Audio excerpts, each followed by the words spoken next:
నమస్తే, welcome to our channel. నేను సౌజన్య. ఢిల్లీ వేదికగా డాక్టర్ సునీత వైఎస్ వివేకానంద రెడ్డి గారి హత్యకు సంబంధించి హంతకులు ఎవరు అని చెప్పేసి తేల్చేశారు. అంతేకాకుండా ఎలక్షన్ కమిషన్ని కూడా కలిశారన్నట్లుగా వార్తలు వస్తున్నాయి. ఈ అంశానికి సంబంధించి మనతో మాట్లాడడానికి, వారి విశ్లేషణని మనతో పంచుకోవడానికి ఈరోజు మనతో పాటు ఉన్నారు senior journalist, senior political analyst C S Rao గారు ఉన్నారు. వారితో మాట్లాడదాం. నమస్తే అండి. నమస్తే సౌజన్య. డాక్టర్ సునీత ఢిల్లీ వెళ్ళి ప్రెస్ మీట్ పెట్టడం జరిగింది. సో ఆ ప్రెస్ మీట్లోనే అసలు వాళ్ళ నాన్నగారు వైఎస్ వివేకానంద గారి హత్యకి సంబంధించి హంతకులు ఎవరని కూడా తేల్చేశారు అని చెప్పేసి అని అంటున్నారు. ఇందులో వాస్తవం ఎంత ఉంది, ఇది ఎంతవరకు నిజం? అండ్ ఎలక్షన్ కమిషన్ కూడా కలిశారని అంటున్నారు. అవును.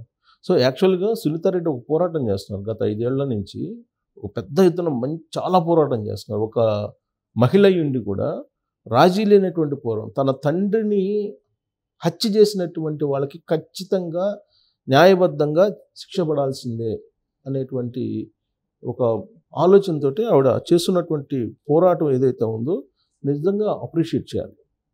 జనరల్గా ఎవరు కూడా ఇంత పోరాటం జరిగింది, ఇంత ఆమెకి థ్రెట్టింగ్స్ ఉన్నాయి, ఆమెకి బెదిరింపులు చాలా ఉన్నాయి, ప్లస్ కుటుంబంలో ఉన్నటువంటి బలమైనటువంటి వాళ్ళు అధికారంలో ఉన్నారు. అయినప్పటికీ కూడా ఎక్కడ కాంప్రమైజ్ కాకుండా ఆమె పోరాటం చేస్తూ ఉన్నారంటే ఆమె ధైర్యానికి మనం అప్రిషియేట్ చేయాల్సిందే. అయితే ఇక్కడ ఈమె ఏం చేశారు, ఇప్పుడు ఎలక్షన్ కమిషన్ దగ్గరికి వెళ్ళారు. స్టేట్ ఎలక్షన్ కమిషన్కి ఆల్రెడీ కంప్లైంట్ చేశారు, సెంట్రల్ ఎలక్షన్ కమిషన్కి కంప్లైంట్ చేయడానికి వెళ్ళారు.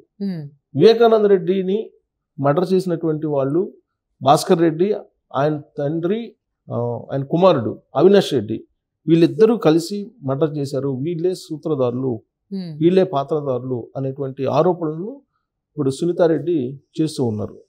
సో చేస్తూ ఉన్నటువంటి క్రమంలో ఆవిడ రేపు రాబోయేటువంటి ఎలక్షన్స్లో అసలు అవినాష్ రెడ్డిని అసలు పోటీలో ఉండకుండా చేయాలి అనేటువంటి కాన్సెప్ట్లో ఇప్పుడు ఎలక్షన్ కమిషన్కి కంప్లైంట్ రైజ్ చేయడానికి ఆవిడ వెళ్ళినట్టు చెప్తూ ఉన్నారు.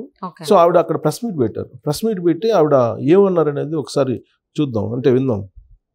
యాక్చువల్గా 3-4 రోజుల తర్వాత ఎగ్జాంపుల్ స్టేట్ ఎలక్షన్ కమిషనర్ కలిసారు. Explain the situation there at that point. Central election commission చేశారు. You know what? Whose helping was there? Somebody who I didn't know existed comes up to the place where I'm staying, Dharma Reddy garu. Comes to you, takes you to the election office, election commissioner's office. అంతగా help వస్తుంటే you're thinking that, oh, people are here to help you, but you don't realize the ulterior motives that's behind that thing. And these are people that I didn't even know. So అక్కడికి వెళ్తే అక్కడ ఎక్కడికి వెళ్ళినా కానీ help చేస్తున్నారు తనకి అన్ని రకాలుగా. బట్ ఇక్కడ ఎవరైతే హంతకులు ఉన్నారో వాళ్ళని కాపాడేటువంటి వాళ్ళు మాత్రం ఆలోచించట్లేదు.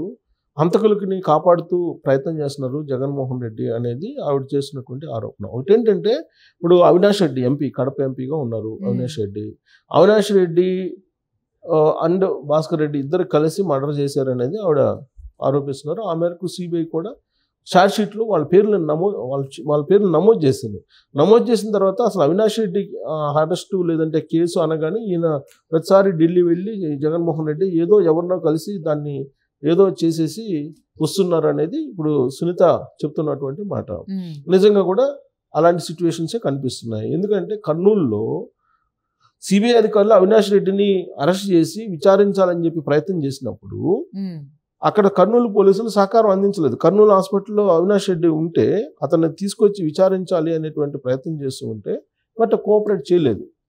ఇలాంటి సిచ్యువేషన్లో ఎలక్షన్ కమిషన్ని నేను కలిశాను, ఎలక్షన్ కమిషన్ కంప్లైంట్ చేశాను, సెంట్రల్ ఎలక్షన్ కమిషన్ కంప్లైంట్ చేయడానికి వచ్చాను. బట్ ఎలక్షన్ కమిషన్ అయినా సరే రెస్పాండ్ అయ్యి వాళ్ళ మీద చర్యలు తీసుకోవాల్సినటువంటి అవసరం ఉంది. నెక్స్ట్ ఎలక్షన్లో పార్టిసిపేట్ చేయకుండా ఒక క్రిమినల్ అంటే ఛార్జ్ షీట్లో తను క్రిమినల్గా తేల్చారు, కోర్టులో కేసులు ఉన్నాయి కాబట్టి వాళ్ళ నామినేషన్స్ని యాక్సెప్ట్ చేయొద్దు అని చెప్పి యాంగిల్లో కంప్లైంట్ చేయడానికి వెళ్ళారు అని చెప్పి తెలుస్తుంది. అసలు అనేకమైనటువంటి మలుపులు తిరుగుతూ ఉంది. వివేకానంద రెడ్డి మర్డర్ కేసు తొలి నుంచి కూడా అనేకమైనటువంటి మలుపులు తిరుగుతుంది. 2019 ఎన్నికల ముందు జరిగినటువంటి మర్డర్ ఇది. ఓకే. సో ఆ రోజు ఫస్ట్ ఏంటి, గుండెపోటు అని చెప్పి ఎవరైతే జగన్మోహన్ రెడ్డి మీడియా ఉందో ఆ మీడియాలోనే ముందు వార్తలు వేశారు. ఆ తర్వాత ఏం చేశారు, కాదు దాన్ని గొడ్డల పోటు అని చెప్పి చెప్పడం జరిగింది. గొడ్డల పోటు, గొడ్డలతోటి ఎవరో నరికేసి హత్య చేశారని చెప్పారు. గొడ్డలతోటి ఏ విధంగా ఎక్కడెక్కడ నరికారు, ఎక్కడెక్కడ గాయపరిచారు అనేది కూడా ఆ రోజున ప్రతిపక్ష నేతగా ఉన్నటువంటి జగన్మోహన్ రెడ్డి మీడియాకి వివరించారు.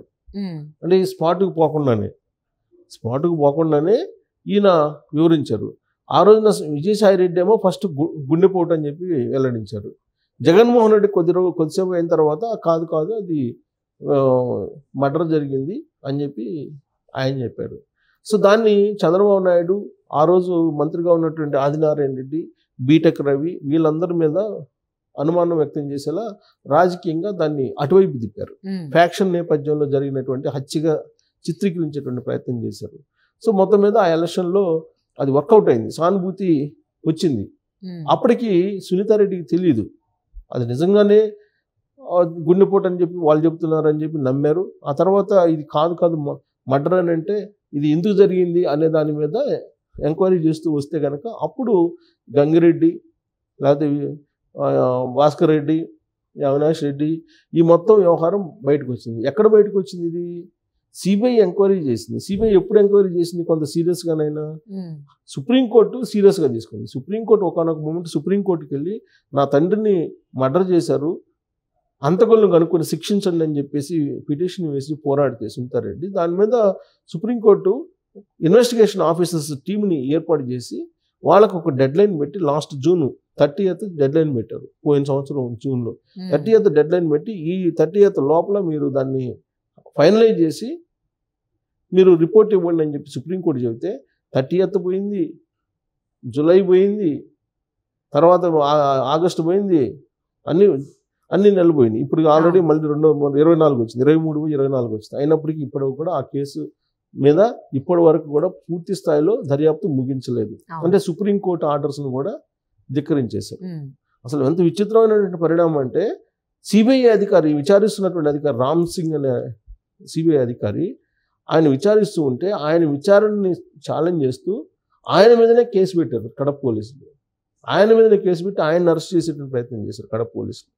అంటే ఆ స్థాయిలో అది మలుపులు తిరుగుతూ వచ్చింది. కొంతమంది సాక్షులు చనిపోవడం జరిగింది. ఎందుకు చనిపోయారో ఎవరికి తెలియదు. అది ఆత్మహత్య చేసుకున్నారా, లేకపోతే మామూలుగా చనిపోయారా, సాధారణ మరణాలా, లేకపోతే బలవంతపు మరణాలు అనేది ఎవరికి తెలియదు. కొన్ని వందల మందిని విచారించారు కానీ ఫైనల్ కాల. సరే, ఛార్జ్ షీట్ అయితే దాఖలు చేసింది సిబిఐ. ఛార్జ్ షీట్ దాఖలు చేసి ఇంత ప్రెజర్ ఉంది, సుప్రీంకోర్టు ప్రెజర్ ఉంది కాబట్టి ఛార్జ్ షీట్ అన్నా దాఖలు చేసింది. ఛార్జ్ షీట్ దాఖలు చేసి ఛార్జ్ షీట్లో ఏం తెలిసారు, భాస్కర్ రెడ్డి, అవినాష్ రెడ్డి ఇద్దరు ఉన్నారు. గూగుల్ టేక్అవుట్ బేస్ చేసుకొని దాన్ని ట్రేస్ అవుట్ చేశారు. వాళ్ళు అసలు అది జరిగినప్పుడు వాళ్ళు ఎక్కడున్నారనేది వాళ్ళ మొబైల్స్ ఫోన్ని గూగుల్ టేక్అవుట్ అనే టెక్నాలజీ ద్వారా కనుక్కొని అవినాష్ రెడ్డి, భాస్కర్ రెడ్డి ఎక్కడున్నారు అనేది కనుక్కున్న తర్వాత అప్పుడు వాళ్ళిద్దరిని ఛార్జ్ షీట్లో చేర్చి భాస్కర్ రెడ్డిని అరెస్ట్ చేసి రిమాండ్కి పంపించారు. ఎవరు, అవినాష్ రెడ్డి వాళ్ళ ఫాదర్ని. కానీ అవినాష్ రెడ్డిని మాత్రం అరెస్ట్ చేయలేదు. అవినాష్ రెడ్డి చేయలేదు. ఆన్ పేపర్ మాత్రం అరెస్ట్ చూపించేసి ముందస్తు బెయిల్ తీసుకొచ్చుకున్నారు. ఇదంతా కూడా బీజేపీ పెద్దలు అండతోటి, జగన్మోహన్ రెడ్డి సహకారంతో జరుగుతూ ఉంది అనేటువంటి ఒక అభిప్రాయం సునీతారెడ్డిలో ఉంది. పైగా ఈ విచారణ క్రమంలో భారతిరెడ్డికి సంబంధించిన పిఏ కృష్ణారెడ్డి ఆయన్ని విచారించారు. భారతిరెడ్డికి సంబంధించినటువంటి ఇంకొక అతను సహాయకుడు ఎవరు ఉన్నారు, పవన్ అనే అతన్ని పిలిచి విచారించారు. అసలు ఆ మర్డర్ జరిగిన రోజు అవినాష్ రెడ్డికి అలాగే తాడేపల్లి హౌస్కి, ఆ రోజు ఇక్కడ తాడేపల్లిలో లేరు, ఇక్కడ ఉన్నారు వాళ్ళు హైదరాబాద్లో, ఎక్కడ లోటస్ పాండ్లో ఉన్నారు. అక్కడికి జరిగినటువంటి కమ్యూనికేషన్ ఏంటి, లేదా తాడేపల్లికి అక్కడికి జరిగిన కమ్యూనికేషన్ ఏంటి, వాట్సాప్ చాట్లు, వీటన్నిటిని తీసేటువంటి ప్రయత్నం చేశారు.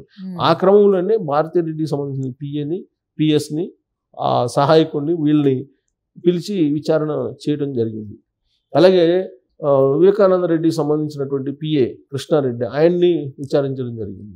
సో ఆయన అప్రూవర్గా మారి తర్వాత ఏం చేశారు, ఆయన కోర్టుకు వెళ్ళేటప్పటికి నన్ను బలవంతంగా సిబిఐ అధికారి రామ్ సింగ్ బలవంతంగా అప్రూవర్గా మారమని చెప్పి తను బలవంతం చేశాడు, అందుకని నేను అప్పుడు కూడా మారినానని చెప్పి కోర్టులో చెప్పారు. ఓకే. దాంతో మళ్ళీ ఇంకో మలుపు తిరిగింది, Vivekananda Reddy murder case. So ఇలా అనేక మలుపులు తిరుగుతూ వస్తున్నటువంటి ఈ కేసులో హంతకులు ఎవరు అనేది ఇప్పటి వరకు కోర్టు అయితే చెప్పలే. కానీ సునీతారెడ్డి మాత్రం ఢిల్లీ వేదికగా చేసుకుని ప్రెస్ మీట్ పెట్టి హంతకులు అవినాష్ రెడ్డి అలాగే భాస్కర్ రెడ్డి వీళ్ళని కాపాడేందుకు జగన్మోహన్ రెడ్డి ప్రయత్నం చేస్తూ ఉన్నాడు. ఆ జగన్మోహన్ రెడ్డి సహాయ సహకారాలు ఢిల్లీలో ఉన్నటువంటి బీజేపీ పెద్దల నుంచి తీసుకుంటున్నారు. కోర్టులు కూడా వాళ్ళు మరొక రకంగా దాన్ని మ్యానిపులేట్ చేస్తున్నారు. ఓకే. సో ఎవరో ఆపేస్తున్నారు, ఇన్వెస్టిగేషన్ ఆపుతున్నారు, అదృశ్య శక్తులు సో ఆపేస్తున్నారు. మొదటి నుంచి ఆ కూడా అదృశ్య వివేకానంద గారి కేసు మలుపులు తిరుగుతూనే ఉంది. ఎట్టకేలకైతే హంతకులు వీళ్ళునైతే సునీత గారు బయటకు చెప్పడం జరిగింది. ఆవిడ మనసులో మాట అనేది చెప్పుకోవచ్చు. దానికి సంబంధించి ఎలక్షన్ కమిషన్ కూడా కంప్లైంట్ ఇచ్చారు కాబట్టి వారేమన్నా మరి చర్యలు తీసుకుంటారు ఏంటా రాబోయేటువంటి రోజుల్లో చూద్దామండి. And thank you so much for spending your valuable time with us. Thank you.